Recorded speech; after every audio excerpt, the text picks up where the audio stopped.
So in this particular video, we'll discuss about cell cycle previous year questions जो कि आपके net के exam में पूछे गए हैं। ठीक है, तो इसमें जो फर्स्ट क्वेश्चन है that is basically based on flow cytometer. So basically इस क्वेश्चन में हमें क्या दिया हुआ है कि एक डाई होती है Hoechst 33342। It is a membrane permanent dye that fluoresces when it binds to DNA through intercalating process. If a population of cells is incubated briefly with this particular dye and sorted in a flow cytometer, तो basically यहाँ पर हमें graph दिया हुआ है और basically जो आपका वाई एक्सिस है उस पर नंबर ऑफ सेल्स हैं और जो आपका एक्स एक्सिस है उस पर क्या है, रिलेटिव फ्लोरेसेंस पर सेल। ठीक है, तो ये बेसिकली जैसे इसमें बेसिकली क्या कंसेप्ट होता है, जो बेसिकली हमने डिस्कस भी किया था कि ऑब्वियसली जो सेल जीवन फेज में है, जैसे हमने शो करा कि उसके अंदर इतना डीएनए है, एस फेज में अभी एप्लीकेशन चल रही है। ठीक है, तो अभी हम ये नहीं कह रहे कि वो कंप्लीट हो गया है, और जो सेल G2+M फेज में होगा उसमें डीएनए एप्लीकेशन आपकी कंप्लीट हो चुकी है। ठीक है, तो फ्लो साइटोमेट्री का प्रिंसिपल यही है, जितनी अमाउंट ऑफ डीएनए ज्यादा होगी उतनी ज्यादा डाई लगेगी और उतनी ज्यादा उससे फ्लोरेसेंस आएगी। ठीक है, सो ऑब्वियसली अगर आप कंपेयर कर रहे हो G1S और इसको मैं G2+M लिख सकता हूँ क्योंकि M फेज में भी सेम ही डीएनए होता है, तो सबसे ज्यादा फ्लोरेसेंस हमारी इस सेल में से आएगी क्योंकि इसमें डीएनए सबसे ज्यादा है। ठीक है, तो यहाँ पर बेसिकली आपको क्या देखना है कि जो बेसिकली हमें 3 पॉइंट बता रखे हैं, एक एक्स, एक पॉइंट है वाई और एक पॉइंट है आपका जेड। ठीक है, ये 3 पॉइंट्स हैं।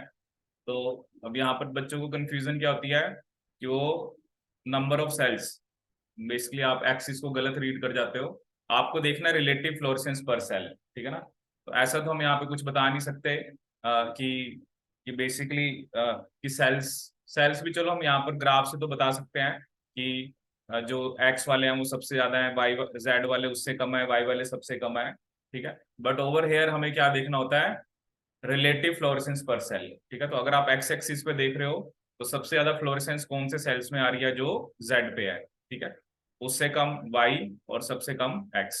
ठीक है, तो इसका मतलब जेड वाले में डीएनए सबसे ज्यादा है। ठीक है, तो जेड हमारा G2+M होगा, वाई हमारा एस होगा और एक्स हमारा G1 होगा। ठीक है, तो accordingly the correct answer is second. ठीक है, तो बेसिकली इस पे बेस्ड काफी ऐसे क्वेश्चंस आते हैं। ठीक है, अब हम देखते हैं second question. So second question में हमें क्या गिवन है। ठीक है, ये इसमें एक ग्राफ है, अभी हम ये देखेंगे, तो एक बार क्वेश्चन देखते हैं क्या है। इन ए गिवन एक्सपेरिमेंट, जो सेल्स हैं आपने उसको सिर्फ 30 मिनट्स के लिए लेबल कराया है रेडियो एक्टिव थायमिडिन से। ठीक है, ये उसने हमें एक टाइम दे दिया कि हमने सिर्फ 30 मिनट्स के लिए कराया है। The medium was then placed with that containing unlabelled thymidine. ठीक है, and the cells were grown for additional time. ठीक है, at different time points after replacement of medium, the fraction of mitotic cells were analyzed based on the results obtained। तो हमारे पास एक figure है जिसमें percentage of mitotic sales हैं जो labelled हैं as a function of time. ठीक है ना, after brief incubation with radio active thymidine. ठीक है, वो बेसिकली अभी मैं आपको ग्राफ दिखाता हूँ कि ग्राफ में हमारे पास माइटोटिक सेल्स की परसेंटेज है और इंक्यूबेशन रेडियो लेबल्ड से कराने के कितने टाइम के बाद बेसिकली हमें सेल्स दिख रहे हैं। ठीक है, तो जैसे ये हमारे पास एक ये है, basically this is mitotic cells and that is percentage labelled versus time.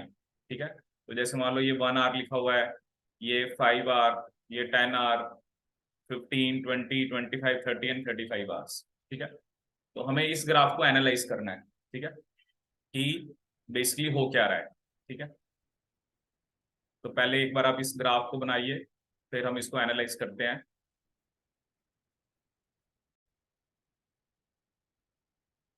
ठीक है, तो इस क्वेश्चन में बेसिकली हमें क्या दिया हुआ है कि माइटोटिक सेल्स और बेसिकली टाइम के बीच में एक ग्राफ है और हमें कुछ स्टेटमेंट्स दी हुई हैं और मुझे बताया कि हुआ है क्वेश्चन में कि हमने 30 मिनट्स के लिए लेबल करा है। ठीक है ना, तो इसको करते हैं हम एनालाइज। तो बेसिकली क्या है, फर्स्ट स्टेटमेंट पढ़ते हैं क्या है उसने हमें कुछ स्टेटमेंट्स दिए हैं। पहली स्टेटमेंट क्या है, cells in the S phase of cell cycle during the 30-minute labelling period contain radio active DNA. ठीक है, अब आप देखो ना, अब हमें कुछ नहीं पता कि हमने तो बस 30 मिनट्स के लिए इंक्यूबेशन करी है, तो जो सेल जीवन में होंगे उनमें तो बेसिकली रेडियो एक्टिव थायमिडिन लगनी नहीं है। जो सिर्फ एस फेज में होंगे, ठीक है ना, उसमें आपकी रेडियो एक्टिव थायमिडिन लगेगी, क्योंकि थायमिडिन क्या है, that is part of DNA. जब डीएनए की रेप्लिकेशन हो रही है तभी लगेगी ना। तो जीवन वाले फेज में नहीं लगना, G2 में नहीं लगना, ये तो सिर्फ जो एस फेज, वो जो 30 मिनट्स का जो पीरियड है उसमें जो सेल्स एस फेज में है उन्हीं के अंदर जाके आपका रेडियो एक्टिव मतलब जो थायमिडिन इनकॉर्पोरेट होगी। ठीक है, तो पहली स्टेटमेंट तो सही है। और दूसरी स्टेटमेंट जो है कि इट टेक्स अबाउट 3 आवर्स, कि 3 घंटे के बाद, मतलब जब आपने it takes about 3 hours before the first labelled mitotic cells appear. ठीक है, this you need to analyse from graph. अगर आप यहाँ पर देखो तो जैसे ये 5 है, तो 3 आवर्स के बाद ही आपके पास बेसिकली क्या है, रेडियो एक्टिविटी आनी स्टार्ट हुई है। इसका क्या मतलब है, जनरली वो सेल, जैसे अगर मैं कह रहा हूँ एस फेज 8 घंटे का है, ठीक है, तो बेसिकली जब आपने थायमिडिन डाली तो मान लो उस टाइम एस फेज को मान लो 5 घंटे हुए थे, 5 घंटे हुए थे उस सेल को। अभी तो उसको एस फेज कंप्लीट करने में 3 घंटे लगेंगे। और वैसे भी आप देखो ना, अभी तो एस फेज आगे उसने G2 भी करना है, आगे फिर आपका M भी करना है। तो चलो ये 5 आवर्स भी हम ऐसे नहीं कह सकते, अगर वो तो सिर्फ हम एस फेज की बात करें, क्योंकि कुछ सेल्स तो ऐसे होंगे ना, मान लो बिल्कुल वो एस फेज के एंड पे हैं, मान लो उनके थोड़ा सा ही टाइम रह गया था, क्योंकि उसके बाद G2 और M भी करना है। ठीक है, तो क्योंकि इसमें ना आप वो नहीं लेके चल सकते, आप क्योंकि इसमें आप वो नहीं लेके चल सकते ना, क्योंकि इसमें तो जो नॉर्मली आपने G1 लिया था वो 11 आवर का था, S 8 आवर का था, G2 4 आवर का था और M आपका 1 आवर का था। तो मतलब इस हिसाब से तो अगर एस फेज में भी डले तो 5 घंटे लगने चाहिए, बट वो तो सेल साइकिल भी तो अलग अलग सेल्स की कम हो सकती है ना। तो उस केस में जस्ट ये है कि हमें ग्राफ से एनालाइज करना है कि 3 घंटे के बाद आपके हमें जो रेडियो एक्टिविटी देखने को मिली है। ठीक है, वो ग्राफ से ही पता लग रहा है, क्योंकि ये 5 आवर्स है तो 3 आवर्स के बाद। ठीक है, तो ये स्टेटमेंट भी सही है। And from this particular data, ठीक है, ए सही है हमारा, बी भी सही है। ठीक है, तो ऐसा हम कुछ नहीं बता सकते कि सेकंड राउंड ऑफ माइटोसिस, ऐसा आप यहाँ पर कुछ भी एनालाइज नहीं कर सकते। और क्योंकि हमें नहीं पता ना कि सेल कौन से फेज, कितना टाइम उस सेल साइकिल का है, कितने फेज में वो कितने टाइम के लिए रह रहा है, ऐसी इंफॉर्मेशन हमें नहीं गिवन है। और बाकी ये आप जो टोटल लेंथ है वो भी आप नहीं बता सकते। ठीक है, तो इसका क्या आंसर होगा, ए एंड बी। ठीक है, तो A and B is the correct answer. ऐसे नेक्स्ट क्वेश्चन देखें, regarding microtubule assembly and disassembly during cell division, which will be the most appropriate answer?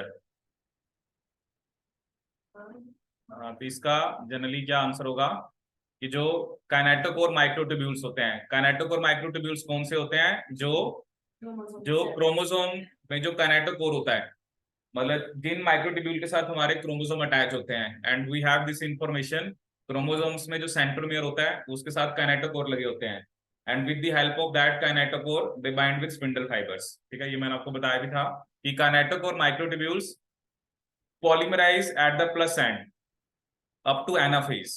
ठीक है, उसके बाद वो क्या आने लग जाते हैं आपके डीपॉलीमराइज, क्योंकि एनाफेज तक तो क्या है ना, आपने बस क्रोमोसोम आपके एंड्स पे पहुंच गए, वो हो गया स्पिंडल फाइबर्स का काम, उसके बाद आप उसको डीपॉलीमराइज करा दो। ठीक है, तो इसका क्या आंसर होगा, थर्ड। नेक्स्ट क्वेश्चन, ठीक है, ये भी हमने डिस्कस किया था पहले कि जो सेल साइकिल होती है, it is regulated by various cyclins and cyclin dependent kinases. तो जैसा आपको पता ही है कि जब भी ग्रोथ फैक्टर वाली सिग्नलिंग होती है तो सबसे पहले क्या बनता है, साइक्लिन डी। और साइक्लिन डी क्या करता है आपका, it makes a complex with CD के 4 6। ठीक है, ये कंसेप्ट आपने पढ़ा था। और ये भी आपने पढ़ा था कि ये जो CD के 4 6 साइक्लिन डी कॉम्प्लेक्स होता है, ये रेटिनोब्लास्टोमा का फॉस्फोराइलेट करता है, जो ताकि E2F की बाइंडिंग ना हो। ठीक है ना, ये अगर आपने थ्योरी में अगर आप याद हो कि जब रेटिनोब्लास्टोमा और E2F एक साथ होते हैं तब ट्रांसक्रिप्शन नहीं होती है, ठीक है ना। लेकिन जब रेटिनोब्लास्टोमा की फॉस्फोरिलेशन होगी तो मेरा E2F क्या हो गया, फ्री। और अगर मेरा E2F फ्री हो गया तो वो ट्रांसक्रिप्शन कराता है, ठीक है। तो ये सब थ्योरी लिखा हुआ है।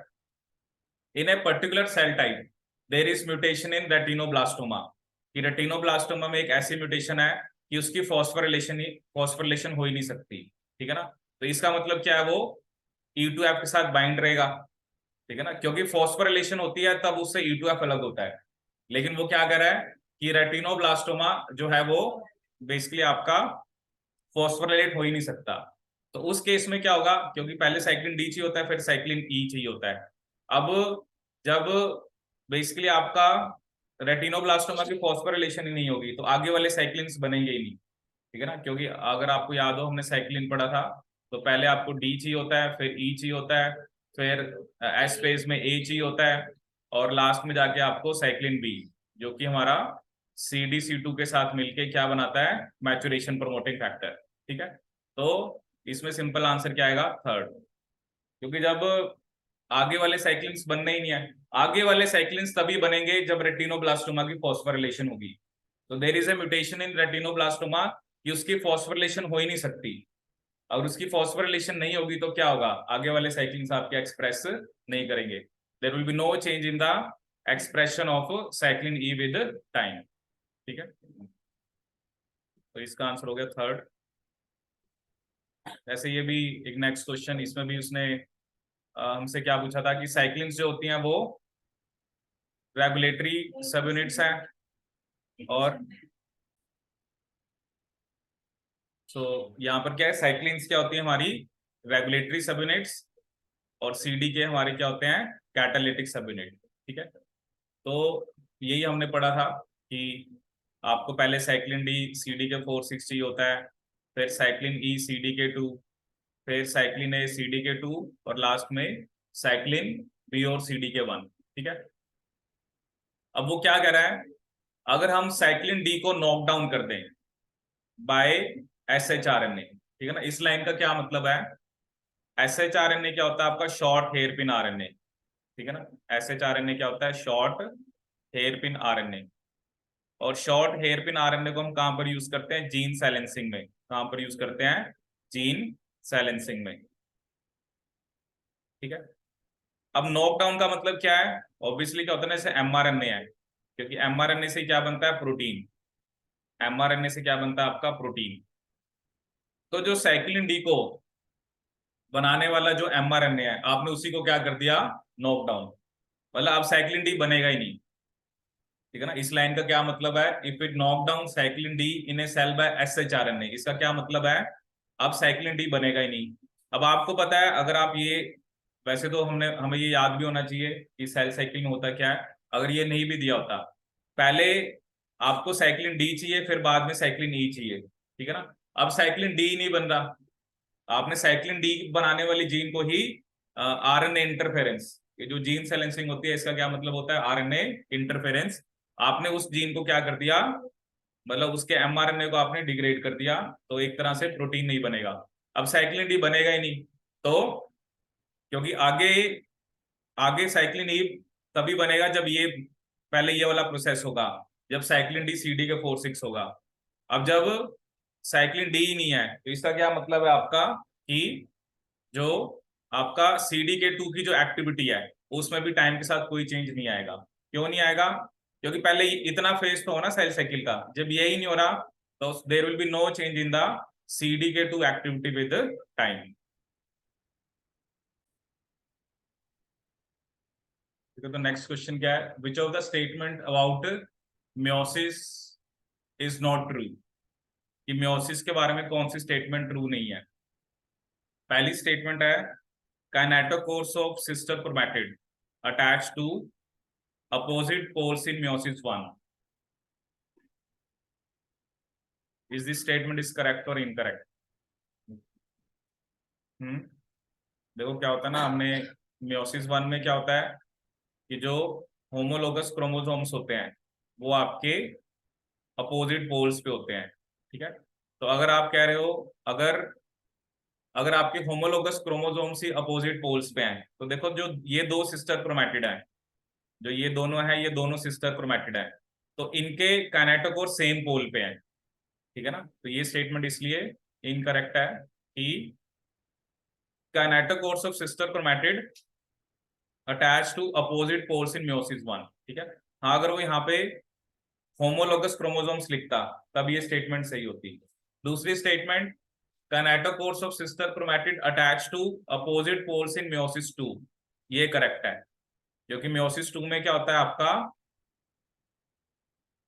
बेसिकली जनरली हमने पढ़ा था कि सिस्टर क्रोमैटिड सेपरेट करते हैं, और अगर सिस्टर क्रोमैटिड सेपरेट करते हैं तो इसका मतलब उनके काइनेटोकोर्स अपोजिट पोल्स पे होंगे, ठीक है।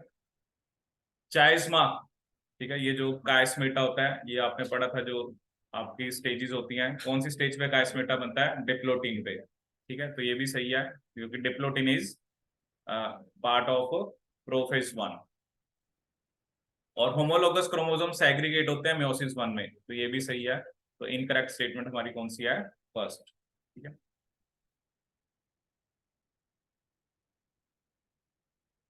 नेक्स्ट है, अगर हम प्रोटियाजोम इनहिबिटर ऐड करते हैं to synchronously cycling human cells in G2 phase, ठीक है, which one of the following events is likely to happen. आपने एक प्रोटियाजोम इनहिबिटर ऐड करा है, जो मतलब जो प्रोटीन को डिग्रेड करता है, ठीक है, तो क्या होना चाहिए, if a proteasome inhibitor is added to synchronously cycling human cells in G2 phase, which one of the following events is likely to happen? First है कि induce re-replication of DNA, arrest cells in G2 phase, third, arrest cells in anaphase, and fourth, chromatin condensation.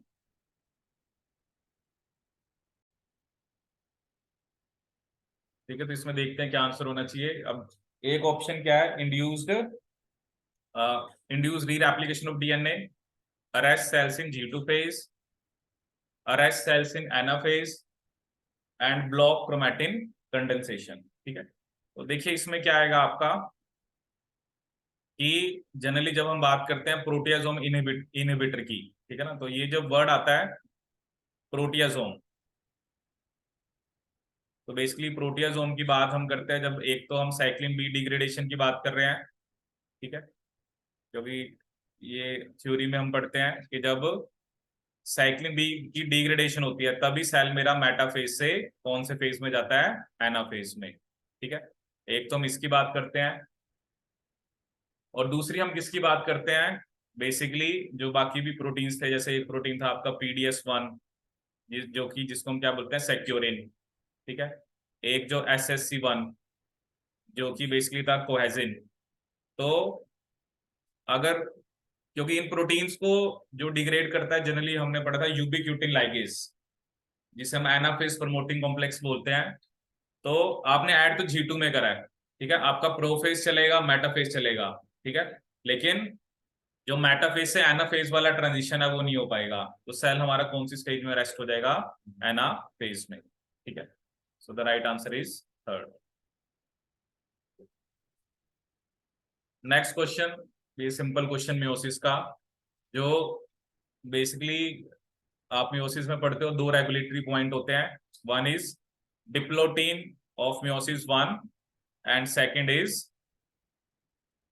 Metaphase of meiosis two, ठीक है। तो generally जो आपके mammalian oocytes होते हैं वो अरेस्ट रहते हैं मेटाफेज ऑफ मियोसिस टू, और you can write metaphase two हो गया एक तरह से वो, ठीक है। तो ये दो रेगुलेटरी पॉइंट आपने मियोसिस में पढ़े थे, तो क्योंकि उसने स्पेसिफिकली मेमेलियन oocyte का पूछा है, तो इसका क्या आंसर होगा आपका, फोर्थ। अब देखो एक बता रहे हैं प्रोफेज, भाई मैंने आपको ये बताया भी था, पेपर में क्वेश्चन भी आया है जब मैंने आपको थ्योरी पढ़ाई थी, एटलीस्ट रिमेंबर दोज थिंग्स, ठीक है। तो metaphase of meiosis two, rec 8, rec 8 की बात करें, ये हमने कोहेजिन में ही देखा था, rec 8 is a meiosis specific cohesin, जिसके कारण जो centromeric cohesin between sister chromatids in meiosis 1, ठीक है। अगर रैक 8 काम नहीं कर रहा, ठीक है ना, देखो रैक 8 का मैंने आपको बताया था, रैक 8 का काम क्या होता है, एक तो कि जैसे होता है ना म्योसिस 1 में क्या करना है आपने, होमोलोगस क्रोमोसोम को सेपरेट करना है, तो उसमें रैक 8 का काम है कि सिस्टर क्रोमैटिड जो है वो एक साथ ही रहे, ठीक है ना। जबकि म्योसिस 2 में जाके आपके सिस्टर क्रोमैटिड को सेपरेट करना है। लेकिन वो कह रहा है अगर बेसिकली अगर मान लो उसमें कुछ म्यूटेशन है, which of the phenotypes listed below would predict will be manifested in A rack 8 delta east, ठीक है। मतलब इसमें ये है कि रैक 8 उसके अंदर नहीं है, ठीक है, कि रैक 8 जो है वो मतलब नहीं है, तो क्या होगा, तो ऑब्वियसली अगर रैक 8 नहीं होगा या उसमें कुछ म्यूटेशन है, तो एक तो इम्प्रॉपर रिडक्शन डिवीजन, क्योंकि इक्वेशनल डिवीजन तो होता ही नहीं है म्योसिस 1 में, और दूसरा लो वायबिलिटी ऑफ टेट्राड्स। देखो अगर तो जनरली क्या होता है ना, ये हम जेनेटिक्स में पढ़ते हैं, दो टाइप के ना टेट्राड एनालिसिस होता है, एक होता है ऑर्डर्ड, एक होता है अनऑर्डर्ड, ठीक है। और ऑर्डर्ड जो होता है वो होता है न्यूरोस्पोरा में, ठीक है, जिन्होंने जेनेटिक्स पढ़ा हुआ है, और अनऑर्डर्ड होता है आपका ईस्ट में। तो जब क्रोमोसोम सही से सेग्रीगेट ही नहीं करेंगे तो क्या होगा, तो लो वायबिलिटी होगी टेट्राड्स की, ठीक है। सो इम्प्रॉपर रिडक्शन डिवीजन, क्योंकि क्रोमोसोम जब सही से सेग्रीगेट ही नहीं कर रहे, तो फिर आप नहीं, तो जो टेट्राड्स भी बनेंगे वो आपके सही नहीं बनेंगे, ठीक है ना, मतलब वाइबल जो बनेंगे, क्योंकि अगर वो सही डिस्ट्रीब्यूशन नहीं हुई क्रोमोसोम्स की, तो that will be your basically, वो वाइबल नहीं होंगे, वाइबल मतलब वो आपके सर्वाइव नहीं कर पाएंगे, ठीक है। तो इसका क्या आंसर होगा, second, right answer is second.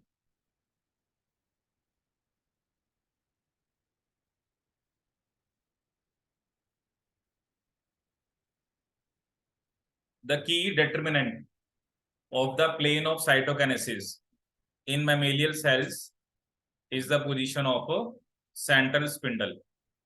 जैसे ये एनिमल सेल्स में आपने पढ़ा हुआ है कि ऐसे एक एक्टिन मायोसिन की रिंग बनती है सेंटर में ना, जिसे हम कॉन्ट्रैक्टाइल रिंग बोलते हैं। तो ये बेसिकली बनती है, ये जो रिंग होती है किसकी बनी होती है, एक्टिन मायोसिन की, कॉन्ट्रैक्टाइल रिंग। तो इसका आंसर क्या होगा आपका, सेंट्रल स्पिंडल।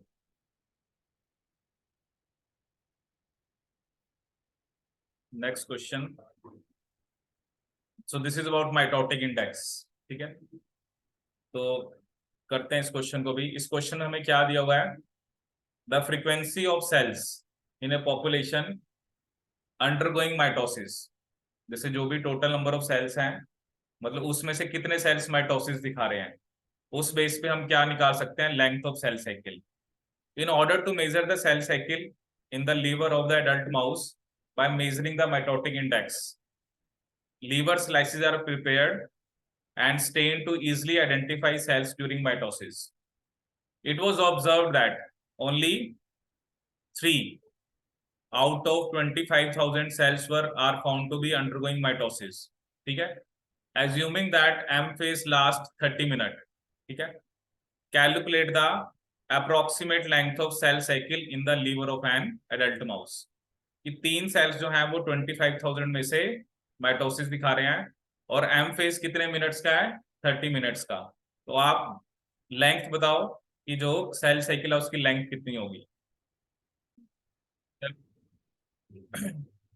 चलिए करते हैं इस क्वेश्चन को। तो यहाँ पर हमें क्या दिया हुआ है कि 3 आउट ऑफ 25,000 सेल्स वो माइटोसिस दिखा रहे हैं, ठीक है। तो जनरली जो हमारा माइटोटिक इंडेक्स होता है उसका फॉर्मूला है, जो भी सेल्स माइटोसिस दिखा रहे हैं, by total number of cells into 100, ठीक है। तो जब आप इसको सॉल्व करोगे, 3/25,000, ठीक है, into 100, it comes out to be 0.012, ठीक है। लेकिन जब आपको परसेंटेज ऑफ सेल्स निकालना है, तो उसके लिए आपको करना पड़ेगा दोबारा 100 से multiply, So 0.012 into 100, it comes out to be 1.2%. ठीक है, तो ये क्या शो कर रहा है कि 1.2% जो पूरी सेल साइकिल का है वो 30 मिनट्स का या हाफ आवर का है। मतलब 1.2% ऑफ सेल साइकिल जो है वो 0.5 आवर का है। ठीक है, लेकिन मैं पूरी मेरी सेल साइकिल कितनी होगी 100%। सो 100 इंटू 0.5 बाय 1.2, तो जब आप इसको सॉल्व करोगे so it comes out to be 41.66 hour. तो मेरा आंसर क्या होगा 42 आवर। मतलब ये जो हमारे पास परसेंटेज आई है ना, जैसे होता है ना एक पूरी सेल साइकिल है तो उसका सिर्फ 1.2% जो है वो 30 मिनट्स का है। तो पूरी सेल साइकिल क्या होगी 100%, तो उसके हमने ड्यूरेशन निकाल ली। तो क्या आंसर आ गया आपका 42 आवर्स। ठीक है, now this is the next question. यहाँ पर हमें कुछ इवेंट्स दिए हुए हैं। Phosphorylation of lamin, phosphorylation of retinoblastoma, polyubiquitination of securin, and association of inner nuclear membrane protein and nuclear pore complex protein with chromosome। ठीक है, तो इनमें सबसे पहले क्या होना चाहिए? सबसे पहले होना चाहिए फॉस्फोरिलेशन ऑफ रेटिनोब्लास्टोमा। ठीक है ना, क्योंकि ये जीवन फेज में होता है। फॉस्फोरिलेशन ऑफ रेटिनोब्लास्टोमा कब होती है? आपकी जीवन फेज में। ठीक है, उसके बाद लैमिन्स की फॉस्फोरिलेशन ये होगी आपकी प्रोफेज में। ठीक है, उसके बाद पॉलीयूबिक्विटिनेशन ऑफ सेक्यूरिन, ये जनरली जब सेल को मेटाफेज से एनाफेज में जाना होता है। ठीक है, तो इसमें देख लेते हैं। सबसे पहले तो बी आना चाहिए, तो दो ऑप्शन में है। बी के बाद हाँ ए, फिर सी और फिर डी। ये जो इनर न्यूक्लियर मेम्ब्रेन प्रोटीन है और जो न्यूक्लियर पोर कॉम्प्लेक्स प्रोटीन है ये आपके क्रोमोसोम के साथ एसोसिएट हो जाएंगे। ठीक है, तो द राइट आंसर इज, वही ना, ये इस क्वेश्चन में आपने उसने आपसे पूछा, आपको पता होना चाहिए कि क्या क्या हो रहा है। देखो ना, questions are giving you an idea what kind of question they will ask you. अब आपको पता होना चाहिए रेटिनोब्लास्टोमा की फॉस्फोरिलेशन हमने कब पढ़ी थी, आपने लैमिन्स की फॉस्फोरिलेशन कब पढ़ी थी, आपने पॉलीयूबिक्विटिनेशन ऑफ सेक्यूरिन। ठीक है, तो ये सब हमें इसमें पता होना चाहिए। ठीक है, B A C D. Now this is the question कि जो सेल्स हैं वो एस फेज में है। ठीक है, और आपने उनको फ्यूज कराया, एक तो G1 फेज वाले सेल्स के साथ, एक G2 वालों के साथ और एक M के साथ। ठीक है, these cells were then grown in a medium containing tritiated thymidine।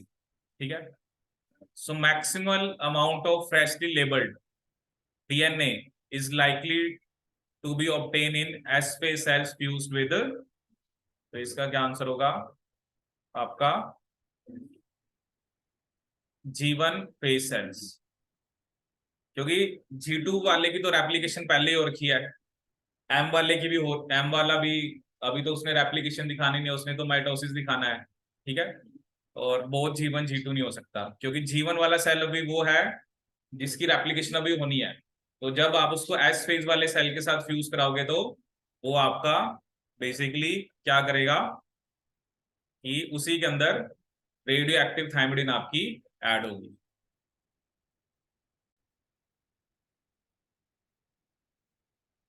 So in this question क्या दिया हुआ हमें कि during cell progression from G1 to S। ठीक है, ये जो हम थ्योरी में पढ़ते हैं कि भाई साइक्लिन डी सी डी के 4 रेटिनोब्लास्टोमा को फॉस्फोरिलेट करता है और E2F के लिए एफिनिटी क्या हो जाती है कम। ठीक है, और फिर E2F एस फेज जीन्स को एक्टिवेट करता है, मतलब उनकी ट्रांसक्रिप्शन कराता है।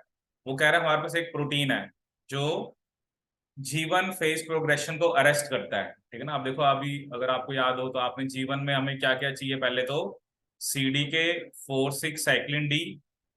ठीक है, और दूसरा था CD के 2 साइक्लिन ई। अगर आपको याद हो कि G1 में ये दोनों चाहिए होते हैं। ठीक है, तो अब वो कह रहा है कि क्या स्टेटमेंट सही है कि जो प्रोटीन है वो G1 प्रोग्रेशन नहीं होने दे रहा है। पहला है RB और E2F की इंटरेक्शन को इनहिबिट कर रहा है। अगर तो आरबी E2F की इंटरेक्शन इनहिबिट हो रही है फिर तो सेल एस फेज में चला जाएगा, तो ये तो गलत है। ठीक है, ए सीडी के 4 की एक्टिविटी को इनहिबिट कर दे तो सेल फिर आपका जीवन में रेस्ट हो जाएगा, ये सही है।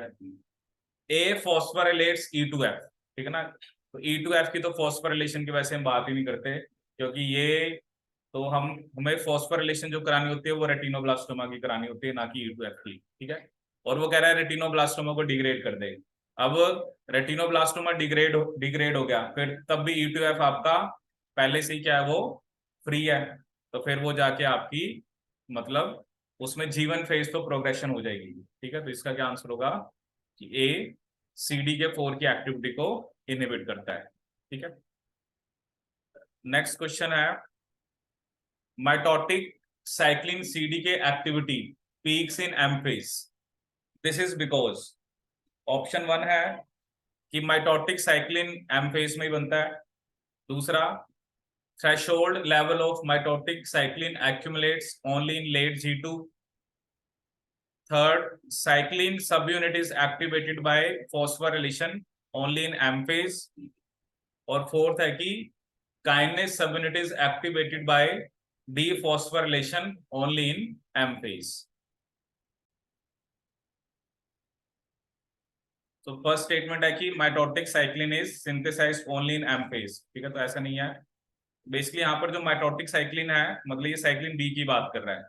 ठीक है, लेकिन वो G2 फेज में ही बनना स्टार्ट हो जाता है, तो पहला गलत है। थ्रेशोल्ड मतलब जो एक पीक वैल्यू है वो बेसिकली एम फेज में आती है, तो यहाँ पर उसने लिखा है लेट G2, तो ये भी गलत हो गया। और साइक्लिन की तो हम फॉस्फोरिलेशन डीफॉस्फोरिलेशन की बात ही नहीं करते हैं। ठीक है ना, अगर आपको ध्यान हो जो हमारा CDC2 होता है, अगर V1 काइनेज अगर इसकी फॉस्फोरिलेशन कराता है तो ये आपका इनएक्टिव रहता है। कौन कराता है? V1 काइनेज, क्योंकि जब CDC2 के ऊपर फॉस्फेट लग जाता है तो ये इनएक्टिव हो जाता है। ठीक है, लेकिन इसकी डीफॉस्फोरिलेशन क्योंकि हमें चाहिए तो ये मेनली एम फेज में ही, तो ये जो CDC2 जो पहले से ही फॉस्फोरेटेड फॉर्म में इनएक्टिव है, ठीक है, अगर इसका फॉस्फेट हटा दें तो ये एक्टिव हो जाता है। और वो कौन कराता है? आपका basically CDC25 which is a phosphatase. ठीक है, तो यहाँ पर the kinase subunit is activated by phosphorylation dephosphorylation only in M phase, so this statement is correct.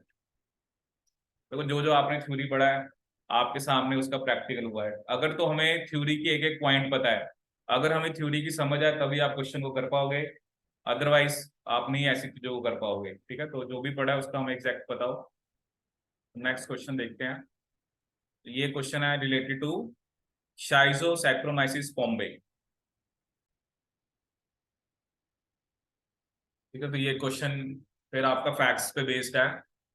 उसमें कहा कि हमने एक हमें न्यूली आइडेंटिफाइड ड्रग है, वो जब हमने एक ये सेल लाइन होती है हीला सेल लाइन, तो उसने हमें एक प्रोफाइल दिया है, एक तो जब ड्रग नहीं है और जब ड्रग है, तो वो पूछ रहा है ड्रग किस पॉइंट पे इनहिबिट कर रहा है। ठीक है ना, देखो अब हमें नॉर्मली पता है कि सेल के अंदर पहले DNA मान लो 2N है, पहले वो G1 में जाता है, फिर जब S फेज में जाता है तो उसके बाद 4N हो जाता है, G2 में भी 4N रहता है, और M में भी 4N ही होगा जब तक सेल दो में डिवाइड नहीं हुआ, क्योंकि प्रोफेज मेटाफेज एनाफेज टीलोफेज तक 4N ही है।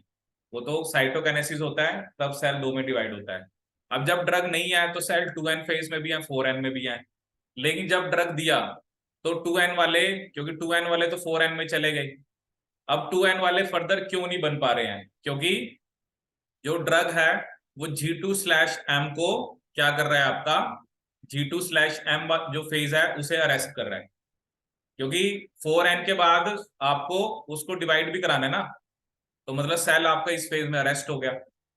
2N वाले सेल्स पहले थे वो 4N में चले गए, तो 4N वाले जो 4N वाले देखो पहले कम थे अब बढ़ गए, इसका मतलब 2N वाले ही 4N में गया ना, लेकिन 4N वाले फिर 2N में डिवाइड नहीं हो रहे। तो जो ड्रग है वो उसने सेल साइकिल को G2/M के अंदर अरेस्ट कर रखा है। ठीक है, तो इसका क्या आंसर होगा? थर्ड, क्योंकि G1 में तो वैसे ही 2N होता है, तो G1 में अरेस्ट करता तो फिर 2N वाले भी होते, एस में अरेस्ट करता तो 2n और 4n के बीच वाले भी होते हैं, क्योंकि एस फेज को हम हमेशा ये ना मान के चलें कि उसमें डीएनए रेप्लिकेशन कंप्लीट हो चुकी है, एस फेज अभी चल रहा है।